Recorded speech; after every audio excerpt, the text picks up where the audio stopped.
paz do Senhor, meus irmãos. Estamos aqui para mais um vídeo da série Estudando as Parábolas. Nesta oportunidade estaremos falando sobre a parábola do semeador. Também nós vamos falar a respeito de 3 verdades que podem ser aprendidas nesta parábola. Então, se você não é inscrito, se inscreve no nosso canal, deixa o seu like aí e vamos estudar a Bíblia? Esta parábola do semeador é uma parábola que conta como o evangelho será recebido no mundo. Jesus começa a parábola dizendo: um semeador saiu a semear. Esse semeador, ele semeou 4 tipos de semente. A primeira semente está em Mateus capítulo 13, versículo 4, que diz assim: e quando semeava, uma parte da semente caiu ao pé do caminho, e vieram as aves do céu e comeram. A segunda semente caiu sobre os pedregais, onde não havia terra bastante, logo nasceu, porque não tinha terra profunda, mas vindo o sol, queimou-se e secou-se, porque não tinha raiz. A terceira semente caiu sobre os espinhos, e os espinhos cresceram e a sufocaram. A quarta semente caiu em terra boa, deu seu fruto, um a 100, outro a 60 e outro a 30. O próprio Jesus, ele dá a interpretação da parábola. Ele diz que a semente ali semeada é a própria palavra de Deus. E a primeira semente que caiu lá sobre o caminho e as aves vieram e comeram, Jesus disse que são aquelas pessoas que ouvem a palavra, mas logo vem Satanás e rouba a palavra do coração dessas pessoas. A segunda semente caiu sobre os pedregais e cresceu, mas não tinha terra profunda. Jesus comparou essa segunda semente aqui com aquelas pessoas que recebem a palavra, só que elas não criam raízes, elas são temporais, ou seja, elas são momentâneas. A palavra não cresce dentro dela, não cria raiz dentro dele, ou seja, vindo a perseguição, vindo a luta, a dificuldade, esta pessoa não permanece, porque não deixou a palavra criar raiz dentro dele ou dentro dela. Esta terceira semente aqui, que nasceu entre os espinhos, diz o texto que os espinhos sufocaram ela. Jesus assemelha essa semente aqui no coração das pessoas que entram, recebem a palavra, mas os prazeres do mundo, eles sufocam a palavra. Os prazeres do mundo que simboliza aqui os espinhos, sufocam a palavra, as ambições do mundo, os desejos da carne, o desejo do mundo sufoca a palavra, que é a semente que foi semeada no coração desta pessoa. Então vamos agora para as 3 verdades que podem ser aprendidas nesta parábola. A primeira verdade é que a conversão e a frutificação depende de como a pessoa vai se comportar diante da palavra, que é a semente. Está aí uma palavra que não é falada nos dias de hoje: conversão. Infelizmente, existem poucas conversões, as pessoas pouco se convertem, elas mais se convencem do que se convertem. Porque o que significa a palavra converter? Converter é a ação de alterar ou modificar um sentido, caminho e de direção. Ou seja, converter, você está indo por um caminho, agora você vai mudar de rota, você vai mudar de direção. Isso é converter. E olha o que é interessante, porque a conversão provoca mudanças visíveis na vida de uma pessoa. Não significa que imediatamente a pessoa se transformará em um homem, uma pessoa perfeita, porque ninguém vai chegar à perfeição nesta vida. Porém, a conversão, ela transforma a vida das pessoas. Hoje, infelizmente, nas igrejas não se tem mais conversão. Muitas pessoas que estão no meio do povo evangélico nunca se converteram, porque para se converter tem que se arrepender. Você lembra qual foi a palavra de João Batista? Arrependei-vos, porque é chegado o reino dos céus. O próprio Jesus continua dizendo: arrependei-vos. O arrependimento é que nos leva à conversão. Lembra de Zaqueu, quando Jesus estava na casa dele? Ele disse: Senhor, se eu tenho roubado alguém, darei a ele 2 vezes mais. Se eu tenho defraudado alguém, darei a ele 4 vezes mais. O Senhor disse o que para ele? Hoje chegou salvação para esta casa, porque esse também é filho de Abraão. É aqui que nós precisamos aprender que a conversão muda o sentido das nossas vidas. É por isso que você vê pessoas na igreja hoje que era mentiroso lá fora, foi para a igreja, continua mentiroso. Era adúltero lá fora, foi para a igreja, continua adúltero. Fuma, bebe, faz tantas coisas erradas e continua dentro da igreja. Sabe por quê? Porque nunca se converteram. E a primeira verdade aqui, que a conversão verdadeira, ela depende de como você se porta diante da palavra de Deus. A palavra é pregada, mas se não houver conversão, se eu não me arrepender, não tem como me converter. Se a palavra não entrar dentro de mim e criar raiz dentro do meu coração, eu vou ouvir a mesma palavra 10, 15 anos, mas nunca vou me arrepender. E se eu não me arrepender e me converter, eu também não posso frutificar. Olha o que o apóstolo Tiago diz no capítulo 4, versículo 7: sujeitai-vos, pois, a Deus, resistiu o diabo e ele fugirá de vós.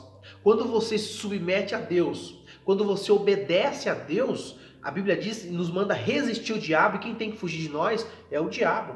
Em momento algum, como seres humanos, eu ou você, pode vencer o diabo, pode entrar num conflito pessoal de nós mesmos contra o diabo, com certeza nós vamos perder. Só que olha o que o apóstolo está dizendo: se você se sujeitar a Deus, sujeitar a palavra de Deus e resistir ao diabo, o diabo vai ter que fugir de você. O que vale aqui é ser sujeito a Deus. Se você obedece a Deus, obedece os princípios, o diabo fugirá de vós. Olha para você ver como é importante a frutificação na vida do salvo. Não tem como alguém dizer que é salvo se ele não dá fruto, se ele não produz fruto. O próprio Jesus, no capítulo 15 de João, ele diz: eu sou a videira, meu pai é o lavrador, vocês são os ramos, ou vocês são as varas. No versículo de número 4, ele diz assim: estai em mim e eu em vós. Como a vara de si mesmo não pode dar fruto se não estiver na videira, assim também sois vós, se não estiverdes em mim. Então, o cristão, de fato, ele não pode produzir frutos se ele não estiver ligado na videira, ligado em Jesus. Então, a única desculpa para alguém não produzir fruto é que esta pessoa está desligada de Jesus, ou desligada da videira. Você já passou por uma experiência, por exemplo, de cortar um galho de uma árvore? As folhas de um galho cortado começam a perder a cor e pouco tempo se seca, porque não está ligado na árvore. Assim Jesus está comparando as nossas vidas. Se eu não estiver nele, eu não posso produzir fruto. Olha o que ele está dizendo: se você não estiver em mim, nada, sem mim, nada podereis fazer. Se eu estiver em vocês e vocês em mim, vocês produzem muitos frutos. No capítulo 15, versículo 16, ele diz: não foste vós que me escolhestes, mas eu escolhi a vós, e vos nomeei para que vades e deis fruto, e o vosso fruto permaneça. Então a primeira verdade que nós aprendemos aqui, que essa semente que foi semeada, ela precisa produzir frutos. Ela gera conversão em nós e ela gera também frutificação. É os dois passos essenciais na vida de um salvo, na vida de um cristão. A segunda verdade que nós aprendemos aqui nesta parábola é que há diferentes reações ante o evangelho da parte do mundo. Muitas vezes nós nos preocupamos em pregar a palavra e todos nós desejamos que as pessoas se arrependam. Lembra de Jonas e Nínive? Jonas, quando pregou, o povo todo se arrependeu. Eu acredito que todo aquele que prega a palavra, o desejo dele é depois de um sermão as pessoas se arrependam. As pessoas permitam que o Espírito Santo as convença do pecado e elas cheguem aos pés de Cristo. O que eu acho interessante é que nós não temos o poder de fazer que a semente ou que a palavra que nós pregamos, ela cresça no coração das pessoas. A nossa função é pregar, a nossa função é semear. Quem que tem que dar o crescimento é o Espírito Santo. Então nós precisamos nos preocupar em pregar a ação e a reação que a palavra vai criar nas pessoas. Isso já não depende de nós. E essa parábola nos ensina isso. Em primeiro lugar, ela diz que algumas pessoas elas vão ouvir a palavra, mas elas não vão entender. Em segundo lugar, diz que alguns vão ouvir, eles vão crer, mas depois eles vão se desviar.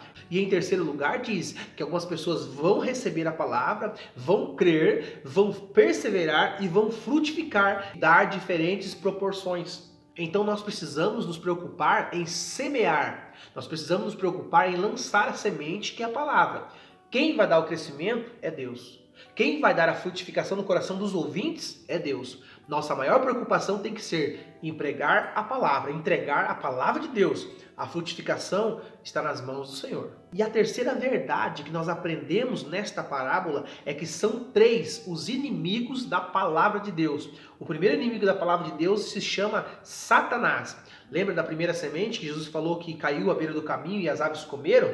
Ele disse que são aquelas pessoas que recebem a palavra, mas o diabo vem e rouba a palavra do coração das pessoas.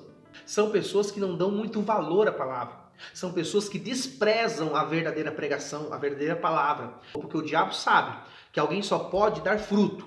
Alguém só pode se converter e produzir fruto se a palavra de Deus estiver nele. Haverá frutificação quando voltarmos a pregar a palavra. É a palavra que traz o arrependimento no coração das pessoas. Onde não há pregação da palavra, onde não há ensino da palavra, também não há arrependimento. Repare que as igrejas que estão caindo no acomodismo dia após dia, estão permitindo que a apostasia entre dentro delas, são igrejas que desprezam a palavra. E quem despreza a palavra, o diabo vem e rouba, o diabo vem e tira os resquícios de palavra que foi lançado no coração das pessoas. Se elas não perseverarem, se elas não darem valor ou crédito à palavra de Deus, olha o que Paulo diz: a fé vem pelo ouvir, e ouvir o quê? Ouvir a palavra. Então é necessário ouvir a palavra. O segundo inimigo da palavra de Deus são as riquezas. Jesus levou tão a sério a questão das riquezas, que lá em Mateus capítulo 6, versículo 24, ele diz assim, ó: ninguém pode servir a dois senhores, porque um há de odiar e um há de amar. Um há de se dedicar e o outro de desprezar. Não poderei servir a Deus e a Mamon. Jesus comparou aqui as riquezas como um Deus. O Senhor poderia ter dito aqui: você não pode servir a Deus e ao diabo. Não, mas ele coloca as riquezas. Porque existem tantas pessoas que amam mais o dinheiro do que a Deus. Pessoas que, por não dar crédito e não ouvir a palavra de Deus, amam mais o seu dinheiro do que a Deus. E Jesus mostrou isso para os discípulos no capítulo 18 do Evangelho segundo escreveu Lucas. Lembra quando chegou aquele jovem rico e disse: Senhor, o que faço para herdar a vida eterna?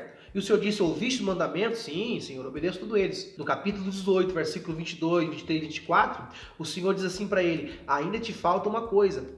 Vai, vende tudo que você tem e reparte entre os pobres e terá um tesouro no céu.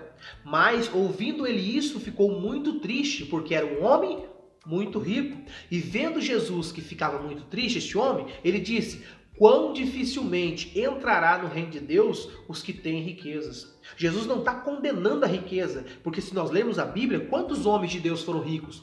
Porque eu sempre digo, dinheiro no bolso é bênção, dinheiro no coração se torna maldição. E a Bíblia não condena você ter dinheiro. Olha o que diz Paulo em 1 Timóteo capítulo 6, versículo 10. Porque o amor ao dinheiro é a raiz de toda espécie de males, e nesta cobiça alguns se desviam da fé e se transpassam ou se transpassarão a si mesmo com muitas dores. Então o ter dinheiro não é problema. O problema é quando o dinheiro tem você. É quando você se torna avarento.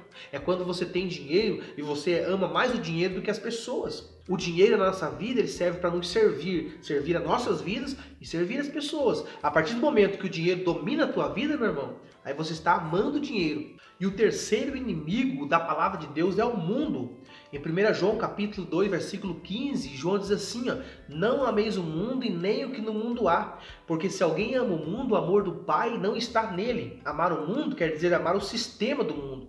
Nós vemos, infelizmente, hoje pessoas que estão amando as coisas do mundo, ou seja, muitas pessoas já não têm mais sensibilidade para saber o que é certo e o que é errado. Hoje, infelizmente, o mundanismo tem entrado dentro das igrejas. Hoje tudo pode. O evangelho do amor hoje que é pregado, tudo pode, não tem nada mais pecado. Hoje surgem aí uns doutores de internet, os falsos mestres de internet, que fazem lá os seus vídeos e dizem assim: não, isso aqui não é pecado, aquilo lá não é pecado. E aonde a gente vai parar com isso? Tudo isso a Bíblia chama de mundanismo, é o sistema do mundo que está entrando devagarinho dentro das igrejas. Por quê? Porque não se prega mais a palavra, não se dedica-se mais à palavra, não se ensina mais a palavra. Repare que os cultos que tem menos pessoas é o culto que é pregação da palavra, é o culto de ensino a palavra, culto de escola dominical. Muitas pessoas dizem: para que eu vou na escola dominical? Eu não tenho tempo para aprender, eu não tenho tempo para mim ficar lendo a Bíblia. Só que são essas pessoas que enfraquecem na vida espiritual. E tem grande proporção, sim, de elas estarem sendo enganadas, de estarem servindo ao mundo e não a Deus. Eu espero que esse vídeo tenha te abençoado. Eu quero pedir para você compartilhar ele nas suas redes sociais. Se você gostou, deixa o seu like. Também embaixo aí deixa o seu comentário. Nos ajude a divulgar esses vídeos aí para mais pessoas ao ser alcançadas e que a palavra de Deus seja pregada. Que Deus em Cristo Jesus te abençoe.